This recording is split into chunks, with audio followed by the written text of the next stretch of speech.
Yes, turabasuje cyane amahoro Imana itanga nabane namwe. Ni ya makuru rero tugenda tubasomera mu binyamakuru bitandukanye nkuko muri iyi minsi muri kubona inkuru y'impanuka y'indege, n'ubundi niyo makuru tugiye kuba twabagezaho, aho ikinyamakuru kimwe cyanditse ngo umuntu umwe rukumbi warokotse impanuka, havuzwe ibyo yabwiye ababyeyi be akirokoka.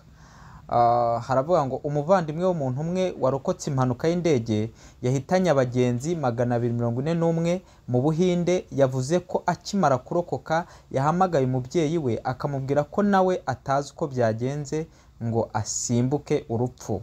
Vishwa Kumar Ramesh ni umuntu umwe warokotse indege yo mu bwoko bwa Boeing 787 akanyereza 8 ya sosiyete y'indege y'Ubuhinde yakoze impanuka mu gitondo cyo kuri uyu wa kane. Uyu mugabo ukomoka mu Buhinde ariko afite ubwenegihugu bw'Ubwongereza, ubu urwariye mu bitaro kuri uyu wa gatanu tariki 13 Kamena 2025, yasuwe na Minisitiri w'Intebe w'Ubuhinde Narendra Modi.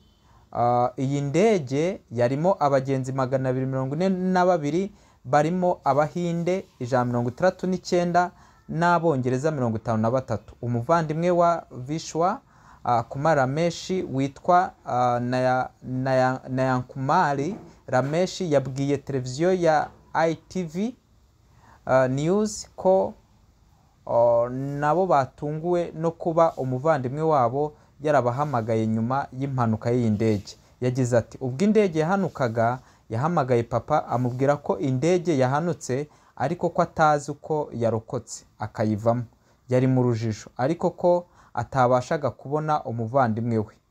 Minisitiri w'Intebe w'Ubuhinde Narendra Modi kandi kuri uyu wa gatanu yanasuye ahabereye iyi mpanuka ndetse akaba yategetse ko hakomeza iperereza ku cyayiteye.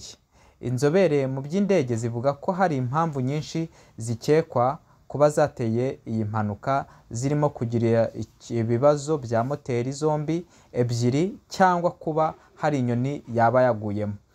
Nyuma y'aya makuru rero hari indi nkuru nayo yahise isohoka ku Nyarwanda ivuga ngo uko Bom Chouhan yarokotse impanuka y'indege mu Buhinde kubera gukererwa iminota 10.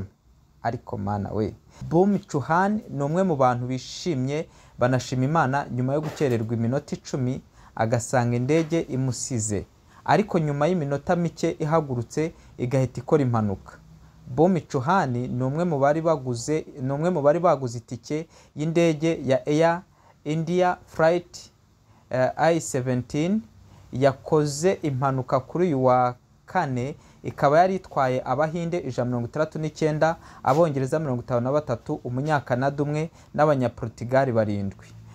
Ubwo uyu mugore yarimo aza ku kibuga cy'indege yahuye n'umurongo muremure w'imodoka ku muhanda wa Ahmedabad, byatumye akererwaho iminota 10 yose. Ahagera indege nayo imaze gufata urugendo igiye. Iyi ndege yahagurutse saa 7:30 z'umugoroba, ikaba yari itwaye abagenzi 242. Amakuru avuga ko harokotsemo umwe wenyine. Nyuma y'iyi mpanuka Bom Chouhan yavuze ko yaramaze kubona ko atakigiye mu Bwongereza, arimo ateganya gusubira aho avuye, yumva ngo indege ikoze impanuka. Ubwoba buramwica ariko akemeza ko ari Imana ya Ganpati G yamutabaye. Yagize ati nari ndimo nitegura kuva ku kibuga cy'indege mpita menya amakuru y'impanuka, nari ndimo ntitira mu maguru mbura icyo mvuga.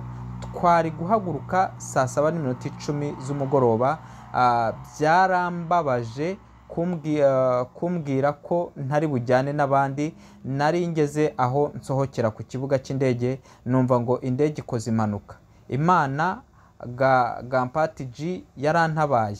Bom Chouhan amaze imyaka 2 aba mu Bwongereza we n'umugabo we, akaba yari yaje mu biruhuko gusura iwabo mu Buhinde.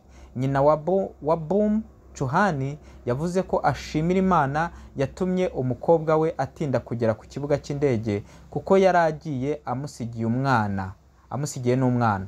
Viswa Kumari Ramesh w'imyaka 40 niwe muntu wenyine warokotse muri iyi mpanuka y'indege. Abandi bose barimo abagenzi 139, abapilote 2 n'abakozi 10 bo mu ndege bapfiriye muri iyo mpanuka.